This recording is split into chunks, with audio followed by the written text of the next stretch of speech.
انسحاب الامريكي من افغانستان خلق هاجس ومخاوف كبيره لدى الاهالي في المنطقه، القواعد الاجتماعيه والمجتمعات المحليه في المنطقه اليوم تعيش حاله احباط ويأس وترغب ترغب بالهجره، لذلك فان الانسحاب الامريكي ان حصل وهو مستبعد حاليا سيرافق ذلك هجره جماعيه كبيره ما سيؤثر على السلطات المحليه، لذلك على قوى سوريا الديمقراطيه ان تعي جيدا لنا الدخول في حاله اندماج مع المجتمع المحلي وتشكيل كتله سياسيه واحده من شأن ان يخفف ويبدد هذه المخاوف.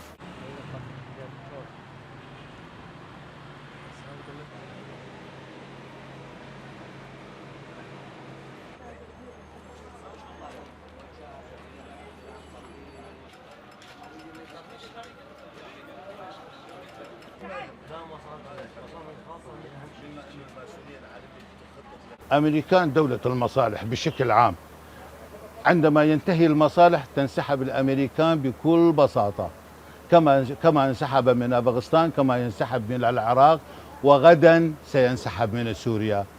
إذن على الشعوب العالم كله أن يفهم السياسة الأمريكية في المنطقة.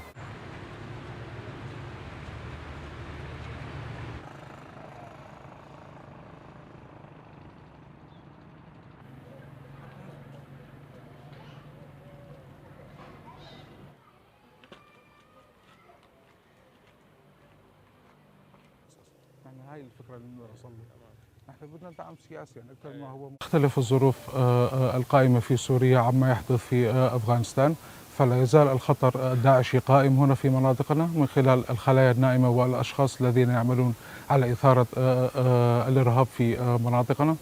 طبعا حصلنا على الكثير من التأكيدات من الإدارة الأمريكية وقيادات في التحالف الدولي حول استمرار شراكتنا معهم في قوات سوريا الديمقراطية، وهذا ما تحديدا كان يتمحور حوله خطاب الجنرال كالفورد في الاجتماع السنوي للمجالس العسكرية لقوات سوريا الديمقراطية الذي تم عقده مؤخرا.